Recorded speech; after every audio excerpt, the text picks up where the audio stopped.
Welcome to the Fantasy Football Fanatics podcast with your hosts Griffin Palmer, CJ Hickman, Jason Cabrera, and Ryan Mitchell. What is up, everybody? Welcome to the show. It is Friday, September 21st. This is the Fantasy Football Fanatics podcast, the official podcast of thefantasyfootballfanatics.com. I'm your host, Griffin Palmer, joined by both CJ the Hitman Hickman and Jason Cabrera. Guys, what's up? What's going on, man? Not too much. Another day. The whole crew's back together, which is always super exciting. I guess, Jason, welcome back, buddy. How you doing? Thank you. I'm doing good. Just watching the Browns actually win a game.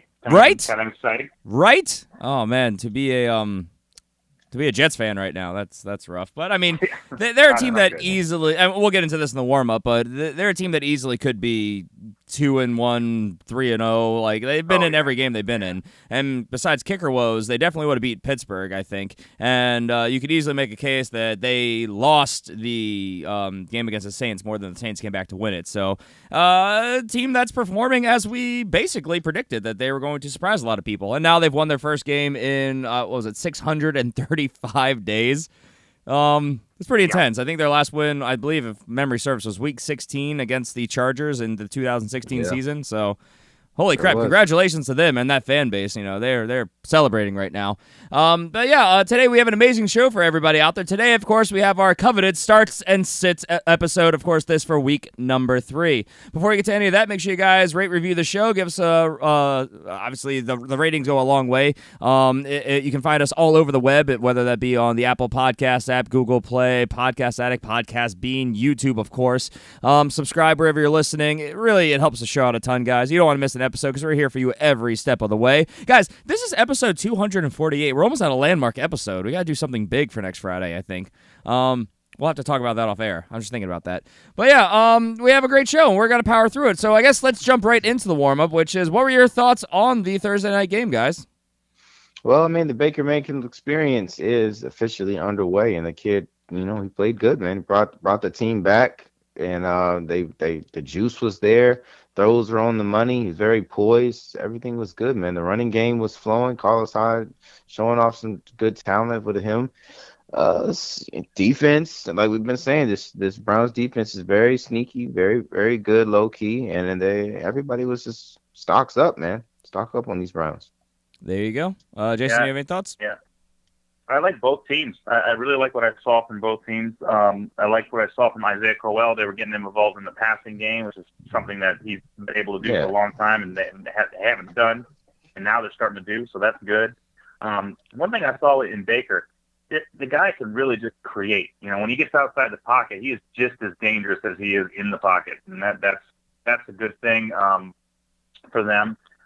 There was about 4 or 5 plays that he ran to the sideline and then found the receiver down the field, always keeping his eyes down the field. So good to watch him. And CJ already mentioned, man, that defense is legit. They're going to get better and better. They're young. That young Denzel Ward, man, that kid can play. Yeah. Well, do you think that the Tyrod experience is over now, or do you think they're going to kind of stick to what we've been hearing, that he's the starter, and when he gets back next week, probably he'll be back in? They just went 2 years without winning a game, and then they won a game. I think if they took Baker Mayfield out, I think the city of Cleveland would burn down the facility. It would be a bad idea. So, yeah, I'm pretty sure we're going to see Baker Mayfield as a starter from here on out. I just feel like there would be a riet. No matter what the coaching staff wants. San Diego Chargers style. Exactly. I knew it was going to go there. I probably should have guessed that it was going to. That's on me. But yeah, so still waiting on you, San Diego. Don't let me down. Please don't burn things down. Yeah. So anywho, that Thursday night, Cleveland Browns won a game at home against the Jets, coming back in pretty commanding fashion to come back and take the win. So congratulations, Browns. Congratulations, Cleveland Browns. Now, don't win any divisional games and we'll be on okay terms. Oh, no. You can do that. You beat the Ravens twice. That'd be a landmark episode. Doesn't need to happen. Yeah. He probably wouldn't even show up. Yeah, I know, right? I'll tell you what, something I saw, too, it was like 3 drops, too. His numbers could even have been better. But he had 3 drops from those receivers. So, yeah, this kid could be getting some really nice stats going forward. He could. He very much could. All right. So with that being said, let's go ahead and move on, and let's get to some of our top headlines from around the league. So, of course, injury updates. That's kind of our main focal point on these Friday episodes, letting you know who's practicing, who's not, so we can try and forecast them going forward into the weekend. We'll start at the quarterback position, as we always do, and we'll start with Green Bay Packers quarterback Aaron Rodgers, who did not practice on Thursday, of course, dealing with that knee injury. There's concern here. There's a lot of talk coming from him and the team saying that the knee condition could get worse before it gets better. I don't really know what I'm expecting at this point. Do you guys have any thoughts on this situation? I mean, if I know the Packers and they know that's good for them, then sit them down. But I know Aaron Rodgers, his competitive spirit is not going to allow him to do it. But they gotta start thinking long term, in my opinion, for real. Jason?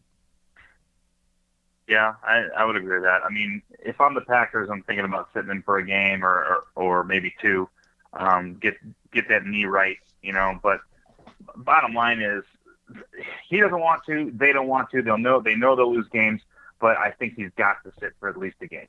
I mean, if he did sit, what do you think the Packers' chances are of going into Washington with Deshaun Kaiser this week? It's probably an L. 50-50. It's probably a loss. 50-50 is the best you're giving them? As far as winning with Deshaun Kaiser? Yeah. Oh, I thought you meant what's the okay, I'm sorry, I misunderstood what you were asking me. Not great. I mean, Kaiser's okay, but he's definitely not Aaron Rodgers, and Rodgers makes this offense work. Yes. Yeah, I'm kind of in the same camp. This team, I think, will be productive without him, but it will not be the Packers as we know them. They've got a lot of weapons, so they could definitely surround Deshaun Kaiser with some serious playmakers, and there's the upside. Obviously, Aaron Jones comes back this week as well. But, I mean, yeah, I have a hard time believing they go on the road and they win with Deshaun Kaiser. Against the Redskins team that's looked passable, pretty decent so far. So we'll see. 1-1 against a 1-0-1 team. So we'll see. Let's move on to Tennessee, where Titans quarterback Marcus Mariota practiced again on Thursday, dealing with the elbow injury. I believe the expectation is that he will return this week. What say you guys? I've been hearing the same. There you go, and we will know more. Again, these are all our projections coming off Thursday because we're recording this before practice on Friday. So follow us on Twitter at the FF Fanatics, and you'll get all your game time updates for injuries and setting your lineups on Sunday. Let's go to the running back position, where Los Angeles Chargers running back Melvin Gordon practiced in full on Thursday, dealing with that neck injury.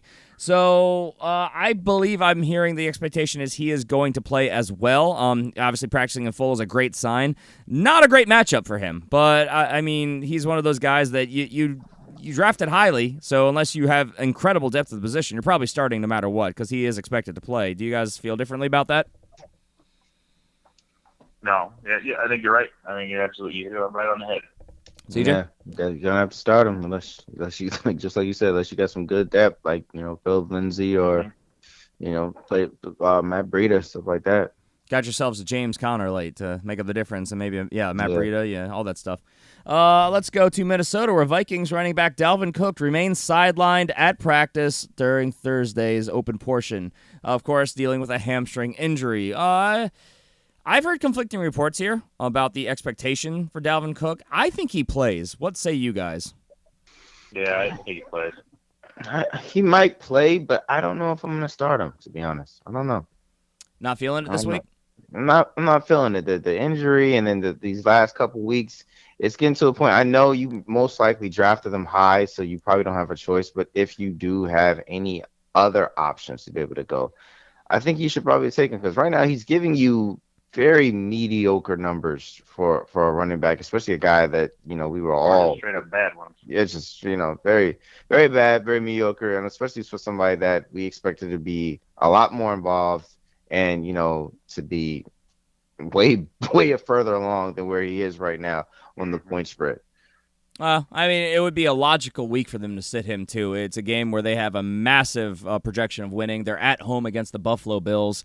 I could see them sitting him precautionarily this week. So if I am, even if he's cleared to go, if I'm the Dalvin Cook owner, I'm definitely looking at a backup situation here. I'm trying to find a replacement for him on my roster because if he plays, I don't think it'll be a full load.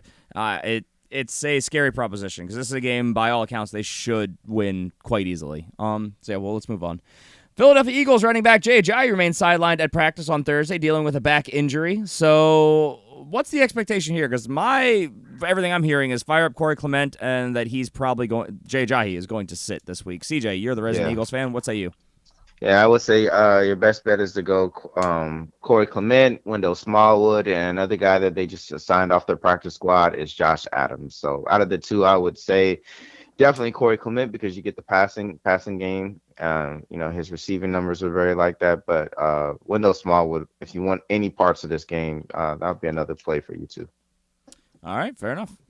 Let's move on to Buffalo, where Bills running back LaShawn McCoy was practicing on Thursday wearing a non-contact jersey, dealing with the rib injury. This is, I don't really care whether he plays or not. This is one of those situations I'm not playing LaShawn McCoy. He may not play. If he does play, he's got banged up ribs. He's on the road. He's in Minnesota. Nothing about this is a good situation. So whether he plays or not, for me, he's out of my lineup. I think we all agree on that, correct? Yes. Yeah. All right, let's move on. Jacksonville Jaguars running back Leonard Fournette practiced in a limited capacity on Thursday, of course, coming back from that hamstring injury. The expectation here is that they think he might play. Decent matchup at home against the Titans, but they may also take another week. The Jags are at 2-0, hosting divisional opponent Titans, who are 1-1. Titans are banged up. This could be another situation where they give him another week and they rest him. So I would be checking the injury reports here. What do you guys think?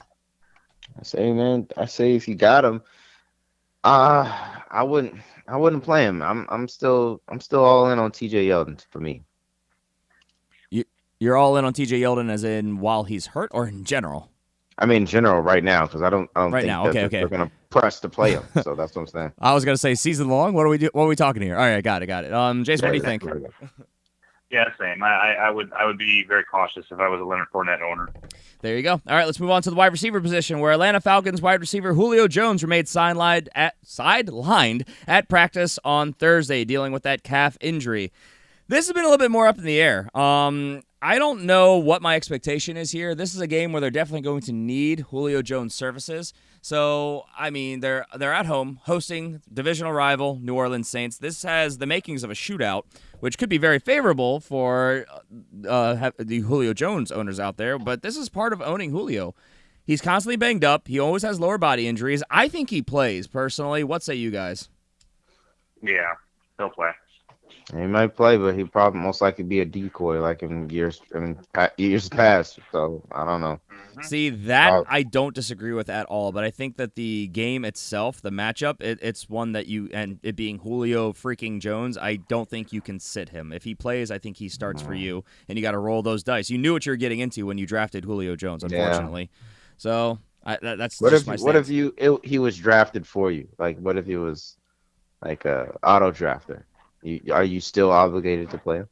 I mean, you still invested probably a second-round pick on the guy, so probably. Unless you have amazing depth of the wide receiver position, which is not hard to come by. There's unbelievable amount of wide receiver talent this season. So I don't know. It's just one of those things where, like I said, if he starts the game, I think he has to start for you because the upside is there.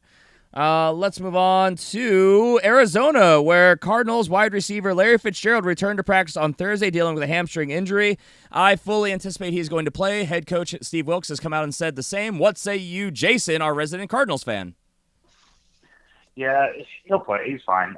They're being careful with him. He had a little hamstring injury, but they were just resting him, giving him some time, and he'll be fine. Fair enough. Cool. And you guys are playing, I'm blanking. You're hosting the Bears. That's right. That's what it was. I remember now. Bears. The Bears. All right, moving on. New England Patriots wide receiver, Josh Gordon, remained limited in practice on Thursday dealing with a hamstring injury. I doubt he plays. He hasn't had enough time to learn the system. If he does play, it's going to be on a very limited pitch count and probably only with a very set route tree. So I'm not starting Josh Gordon for fantasy this week. What say you guys? I kind of want to, though. I understand that. Especially, they're on the road for starters, but they're playing against the Lions, who look anemic kind of on both sides of the ball right now. So what are your thoughts, CJ? I kind of want to do it just because it's a great matchup. And, yeah, he's probably limited on the route tree, but I think they put enough plays in there and just talent alone that they're going to be looking out for him, and Brady's going to most likely try to he's not going to force feed him, but he's going to put him in a situation where he can be able to make a play. And both of those guys are talented, so I can definitely see it happening. So yeah, I get the hamstring thing, and I can definitely see you being kind of concerned and cautious about it. But it's just something about this matchup that makes me just want to roll the dice about it. We can all agree it's a very boom bust prospect of starting him this week, right? Yeah. Jason, what say you? Yeah. I say steer clear. We're talking about New England. He just got on the team. I think they're gonna slowly ease him in. I don't think they're gonna try to throw him out there right away, especially given that he's coming out of a situation where he was released from the team basically because they were tired of his crap. Yeah, that's fair. I'll put it to you this way. If you have other players in the Sunday night, Monday night game, and you are down by a lot and you need a home run pick, you need that big boom potential, yeah, fire him up. What's the worst that can happen? Sure. But otherwise, no. If I've got exposure to any Buccaneers wide receiver, Chris Godwin would be maybe the only one that I would consider thinking differently. But obviously, Mike Evans, Deshaun Jackson, who's on fire. If I have Juju Smith-Schuster, for instance, with the Steelers on Monday night, I would start him over probably. Man, who would I start him over against Detroit? Okay, so basically my point is, if you need a big boom game and you don't have anyone else in those games, or maybe you have somebody else that you have a comparable thought process on, maybe fire him up if you need the big boom game. It's what's the worst that can happen? It's where you play the matchups. You have to play for your team. You can't play safe if you're losing by a lot. That's right. All right, let's move on. Tight end position. New England Patriots, staying with the Patriots. New England Patriots tight end Rob Gronkowski was added to the team's practice report on Thursday and was limited in practice dealing with an ankle injury. I've said this time and time again. Players who get injured in the middle of the week in practice is terrifying. I hate it so much because that means it is a fresh injury. It has not been evaluated. It has no time to heal. And to me, these are more dangerous than the injuries they sustain, obviously, at game time. So this is a big red flag for me, especially in a favorable matchup. They might end up sitting him. Who knows? Maybe that's a recipe for success with a Josh Gordon. I don't know. What say you guys? Yeah, it's scary. I mean, it's still Gronk. If you've got Gronk, you've got to start him because even Gronk at 75% or lower than 100% is still better than pretty much every tight end out there. So you still start him, if he's going to play. But I do agree it's scary, especially if you're expecting a lot out of him. Yeah, man, I hate the situation. Hate the timing of it, but it's still Gronk. He's still got Brady, so got to roll with it. Yeah, I mean, you can make an argument either way. So I'll be checking the injury reports. We'll say that much. I'd be looking to add maybe a Steelers or a Lions tight end, considering they're probably available. O.J. Howard, I'm sure, got picked up in a lot of leagues, so probably aren't going to be able to find a Buccaneers tight end. Of course, we're talking about Sunday night, Monday Night Football again, so those are the only people who are going to be available if Gronk doesn't play. You have to cushion yourself. You have to have a security plan, so a backup. Mm-hmm. All right, let's move on to New York, to the Giants, where tight end Evan Ingram was practicing again on Thursday, dealing with an ankle injury. The expectation is he will play. I expect that to be true. Do you guys agree? I agree. Yep.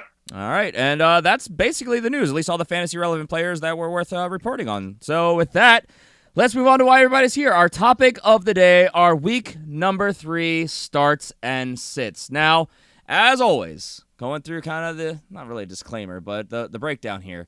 Remember, we are talking about players who we're not going to tell you to start your not Le'Veon Bell. Don't start Le'Veon Bell. We're not telling you to start Todd Gurley because that's obvious. You're starting them no matter what. These are the players who you have to think about a little bit. Maybe they're lower end ones all the way down, and we're going to tell you why. And starting position by position, as we always do, starting at the quarterback position, I am telling you to start Patrick Mahomes.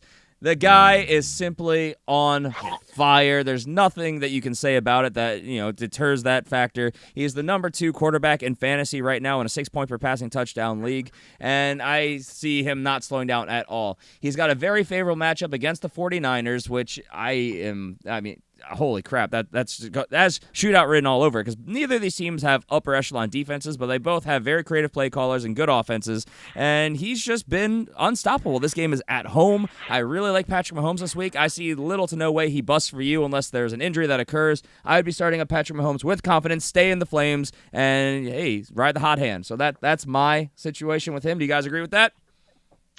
Good pick, man. Good picks. All right, I like it. All right, CJ, your guy. All right, my guy, Jimmy G for San Francisco 49ers quarterback, man. They're going against Kansas City, and Kansas City is absolutely garbage on defense. So that means Jimmy G is going to have a field day. And I think I'm hearing that he's getting Marquise Goodwin back, so that's going to be even better. So start Jimmy G for me. Jason? Yeah, well, we're talking about riding the hot hand, and there is no hotter hand right now than Ryan Fitzpatrick. I say start Ryan Fitzpatrick. They're playing Pittsburgh at home. He's been absolutely ridiculous. Pittsburgh hasn't been great against quarterbacks yet this season, so I think you just ride that wave and go ahead and get Ryan Fitzpatrick in there. He's going to do good. So good. All right, moving on. So those are our quarterback starts of the week. Moving on to our running back starts of the week. I'm sticking with the same guy, and this maybe I should just kind of put this out that he's like an auto start so I can be a little bit more creative. But James Conner is my start. He is a bona fide running back one as long as Le'Veon Bell is out, and he has a juicy matchup Monday Night Football against the Tampa Bay Buccaneers, who have given up an average of 36.5 points to opposing running backs through the first 2 weeks. He's been a number one both weeks. Stay in the flames again. This guy's on fire. As long as Le'Veon Bell's out, he starts for you, and it's especially true with a great matchup this week. Start James Conner. CJ, your guy. Matt Breida is my guy, man. I'm going to double down on the game with my boy Jimmy G. So listen, man, once again, a great matchup. They're getting the guy involved, and he's getting involved in the passing game, which is his bread and butter. So listen, I'm just saying, man, you seen the numbers. You seen what's been going on, man. Ride the hot hand. Matt Breida, Jimmy G, it's going to be a good weekend for you. There you go. Jason, your guy. So we just got done talking about whether or not Dalvin Cook was going to play or not. This is my thought process on this. I think Dalvin Cook needs a spark. He needs to just blow somebody away. So I think because of that, they're going to start him this week against Buffalo, who's playing against probably the worst team in the league right now. Just an awful defense that they've got there. Dalvin Cook has the opportunity to score lots of points. I think they want him to do that, give him a spark, get him going like he was going last year. So I think Dalvin Cook is my start for this week. On the off chance he doesn't play, do you have a backup guy? Or can I offer one? On the off chance he doesn't play, do I have a backup guy? I do not. Go ahead. David Johnson? No, not David Johnson. I'm not starting David Johnson this week. Maybe other side of the same game. Jordan Howard's probably auto started. So let's say, what about Corey Clement versus the Colts? That's I think a nice matchup right there. Yeah. Not bad. Not bad. Yep. Yeah. There you go. James White versus the Lions could be good. Lamar Miller versus the Giants. There's some nice sleepers out there, I think, this week. So yeah, those are some running back starts of us for this week, and some backups, obviously, in case the injured Dalvin Cook gets held out for healing purposes, because it should be a blowout game. Let's go to the wide receiver position, where I am actually staying in that same game that I just referenced, and I am going to be starting. I just scrolled my screen by accident. I am going to be starting Nelson Agholor. Now, the obvious reason here is Carson Wentz is back. He is the only healthy pass catcher outside of Zach Ertz at the tight end position in Philadelphia right now that has a rapport with Carson Wentz, and I think that he's going to blow up against a pretty good matchup against the Indianapolis Colts, who this game's in Philadelphia, isn't it? Didn't I write that down? Yes, it is in Philadelphia, yeah. So this has a recipe for success. It's a good matchup. I think he's going to be fed the ball. He's going to get just a ton of volume. I am starting him with confidence. Start Nelson Agholor. CJ, your guy. My guy, Will Fuller, ever since coming back last week, man, him and Deshaun Watson have a beautiful marriage and connection on the football field, man. They score a touchdown every time he's on the field with that boy. And this Giants defense, look, they haven't been looking too good. And it's not just because of them, it's because of their offense, and they can make them basically play the entire game. So I can see Will Fuller getting a couple touchdowns off of this, just because that defense is going to be tired, and Will Fuller is fast, and he's just going to just burn the top off of those boys. So I'm starting Will Fuller this week, man. Fair enough. Jason, your guy. Oh, man, a guy that has just looked awesome this year, and I was expecting it, and I love every minute of it. Juju Smith-Schuster has been absolutely ridiculous. 119 yards in his first game, 121, and a touchdown in his second game. This guy is getting lots of passes going his direction. They're at home playing Tampa Bay. Tampa Bay has not been fantastic against receivers. I really like Schuster this week. Start him. Yeah, he's one of those guys that I'm feeling like is like an auto start. He's just on fire. Holy crap. He's getting there. Especially with the new offensive coordinator and everything else they're doing right now. It's looking good for Smith-Schuster. I got it. Juju Smith-Schuster. There you go. There you go. Got it. He wins the award for one of the craziest names in the league. You all know it. Don't judge me. Let's go to the tight end position where I am starting Trey Burton. Now, Trey Burton, he has not been exactly the stud we had hoped he would be to this point in the season, but he's been serviceable. I mean, he had a decent week last week, of course, and I think he continues to get that going against the Cardinals, who have been giving up an average of almost 14 points to the tight end position. Of course, that's more PPR standing, so closer to 9-10 points to the tight end, which, hey, that's a huge amount of points from that position, and especially so far this season. So I'd be starting Trey Burton with some confidence this week. CJ, your guy. My guy is Jesse James. I told you, man. Listen back Tuesday's show, man. The guy has resurged himself. He's come back alive. Ben Roethlisberger looking at him, and he's scoring points for you, man. And that's good, and especially at the tight end position where we are starving for something to do some work. Anyone. So Jesse James, good matchup. I like it. That's what I'm saying. Start him. Jason, your guy. I'm going to go with the number 2 tight end so far on the season. That is Will Dissly. Will Dissly coming out of nowhere and scoring some points for you. He's been great. I picked him up off the waiver wire. I have not regretted it so far. He has been awesome. They're playing Dallas. It's going to be a really nice chance for you to get some points from the tight end position because he's pretty much, as Griffin already mentioned, pretty much the only healthy pass catcher out there, and he's got a pretty good rapport with Russell Wilson. So go ahead and start Will Dissly with confidence. There you go, and that is our starts of the week. With that, let's move on to our sits of the week. These are the guys you're going to want to avoid. These are some of the bigger names that you've probably been hearing, and we're telling you to stay clear of. Maybe some of the guys you're having lineup disputes with, things of that nature. So, again, we'll go position by position. We'll start at the quarterback position where I am sitting Phillip Rivers. Phillip Rivers has been on fire. I think he's been well worth and living up to all the expectations that we put on him coming into the season. But this is just one of those weeks where it's a really bad idea. This is the battle for Los Angeles. The Chargers are technically at home, but they are being hosted by the Rams. It's Rams Day in Los Angeles. So but besides that, obviously, the Rams are just disgusting on defense. They are so freaking good. I've been saying for a long time now, I predict them to be a top 3 defense at the end of the season. And one of their strong suits, they're secondary. So that's a bad matchup for Phillip Rivers. I am just really concerned about the pass rush getting in Phillip Rivers' face. There's a lot of ways that this can go poorly for him. So even though he's got all these weapons, and I still love him season long, I am very begrudgingly saying I would be sitting Phillip Rivers this week and looking for a better option. Do you guys disagree with that? No, don't disagree at all. All right, very cool. CJ, your guy. My guy's Eli Manning, man. Listen, it pains me to do this. It really does. No, it doesn't. No, it doesn't. But Eli, no, it really does. No, Eli, he doesn't have a shot, man. He's you saw what that guy's face this past Sunday night, man. He just looked bewildered. He looked lost, man. He just looked beat up. That's just his face. Yeah, that is just his morning face. But anyway, listen, he's got a bad matchup going against the Houston Texans this week, man. That defense, I can just see him now licking their chops to try to get their hands on him, man. And he's playing in Houston. I just don't like it, man. This offensive line is atrocious. They can't block for nothing. They don't know what they want to do in the passing game, man. So listen, I know a lot of people. There's a lot of truthers that believed in Eli this week. But listen, this is not a good matchup, man. I'm just heed my warning. Don't play Eli this week. Jason? I'm going to go with Derek Carr, unfortunately. I really like Derek Carr, but he has not looked great this season, and that offense still looks like they're trying to figure out who they are, trying to kind of find the spark that's going to work best for them.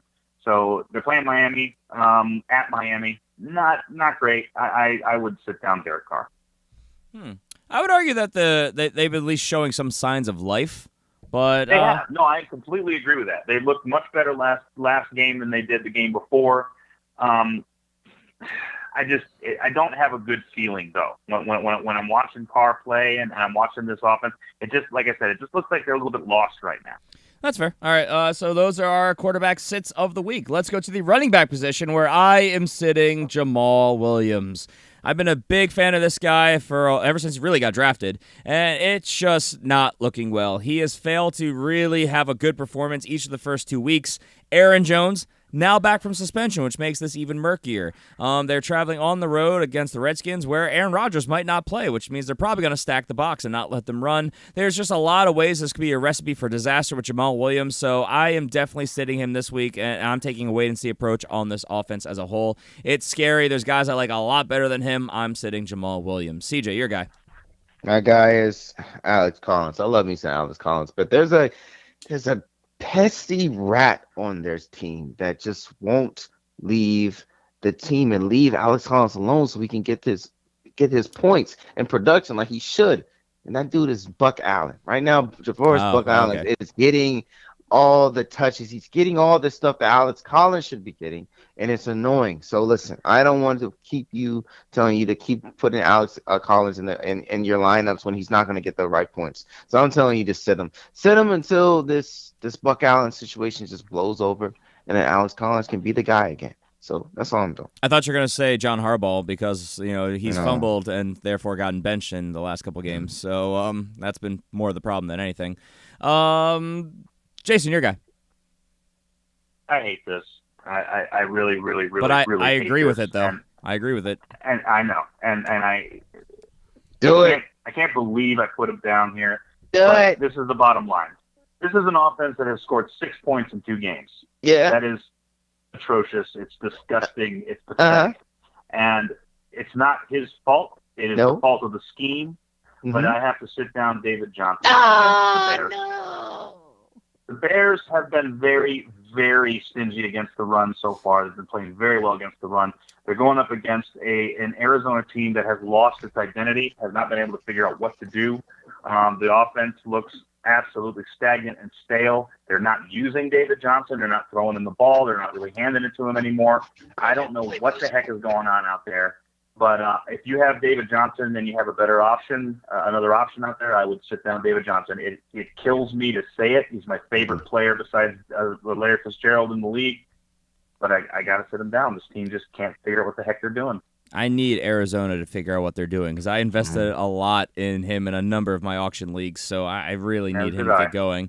But no, I agree. He's sit for me this week, and I am glad I draft a lot of running back depth when I do fantasy football because it's tough to replace that guy, and I'm definitely replacing him this week in all my leagues. So yeah, it's Infinity Wars all over again. David Johnson is saying to your team, "I don't feel good, Mr. Stark," and he's disappeared. He's disappeared on you.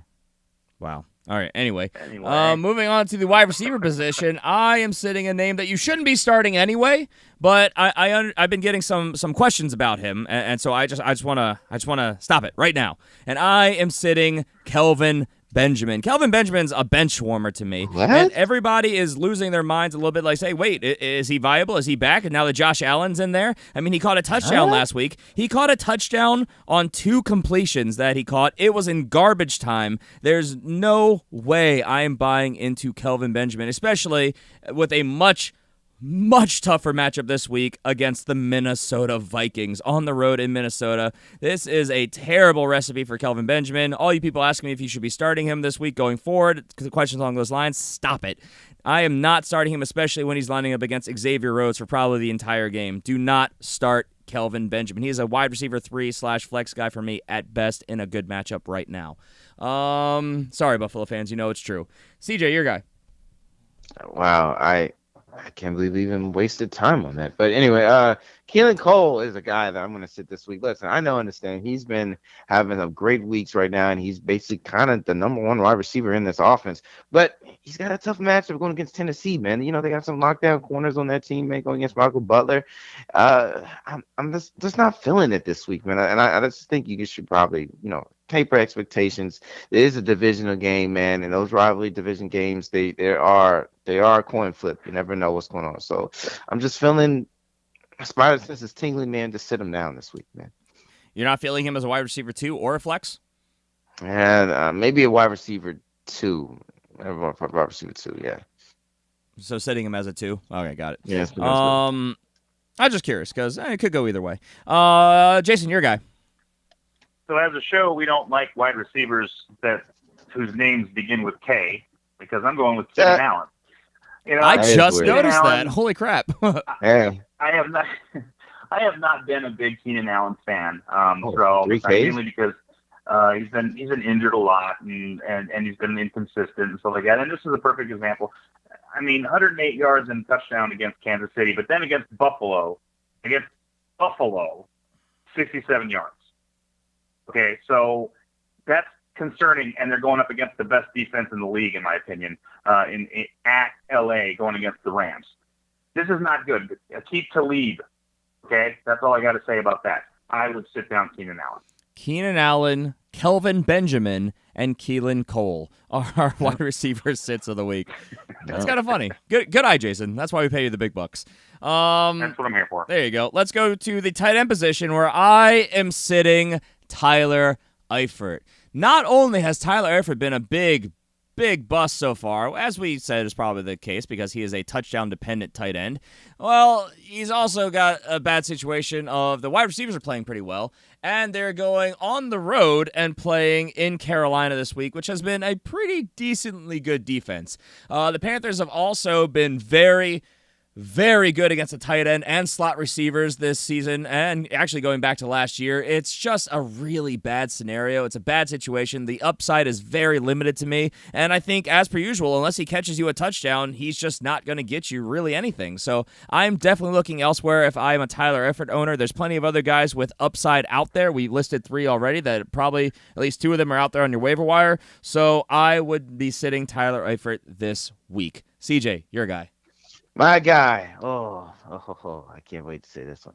My guy is Eric No Game Ebron. He's going against the Philadelphia Eagles this week. And the Philadelphia Eagles, I know they had one bad week against tight end, and it was a fluke. But we're going to correct it this week. We're going to correct this week, man, because we got Andrew Luck and these Cardinals and these Colts coming to town.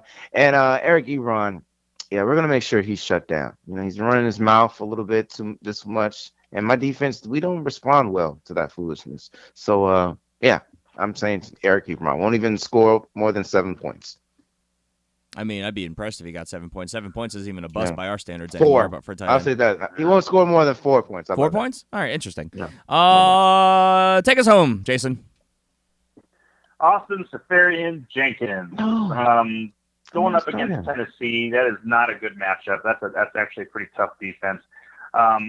This guy's got 48 yards on the season so far and 1 touchdown. Not impressive. Plus, he's dealing with a core muscle issue, and he's limited in practice. Overall, it's just a bad idea. He's got Blake Bortles throwing him the ball. I wouldn't even try it. Just sit him down, grab somebody else. Fair enough. And those are our tight end sits of the week. And with that, we're out of here, guys. That was a nice, quick show. I liked it. Not a ton of news. And not a lot of analytics yet. We'll hopefully start getting some more analytics in another week or 2 once, obviously, things kind of level out. I always say 4 games is a good sample size, but 2 is, I mean, come on. It could just simply be your matchups. We could be saying that the worst defense in the league is the best one right now based on matchups. That's not the case, but it could be. We'll be back on Tuesday, though, when we'll be covering all the studs and duds from week number 3, as well as your waiver wire pickups for week number 4. All the important stuff you guys need to have. Make sure you guys subscribe so you never miss an episode. Make sure you guys follow us on Twitter. If you guys want your Sunday morning updates for in and outs, your injury updates, things of that nature, follow us there at the FF Fanatics. That's where we'll be tweeting them out live before the games. The 1 o'clock games kick off on the East Coast time, obviously. And you can also follow us individually. I'm at G Palmer FFF. CJ's at CJ Hickman 89. Jason at Jason Cabrera 13. So I guess that'll be it. Any parting thoughts, guys? Hey guys, have a good weekend. If you're in our leagues, hope you lose. Always a positive individual, that CJ, the Hitman Hickman over there. Jason, what are your thoughts? Congratulations to the Browns fans. Long time in coming. Indeed. All right, so with that, we are out of here. Everyone, take care. Have a great weekend. Best of luck in your leagues, and we'll see you guys on Tuesday. Take care, guys. Bye. Life in the fast lane, moving at the speed of life, and I can't slow down. Only got a gallon in the gas tank, but I'm almost at the finish line, so I can't stop.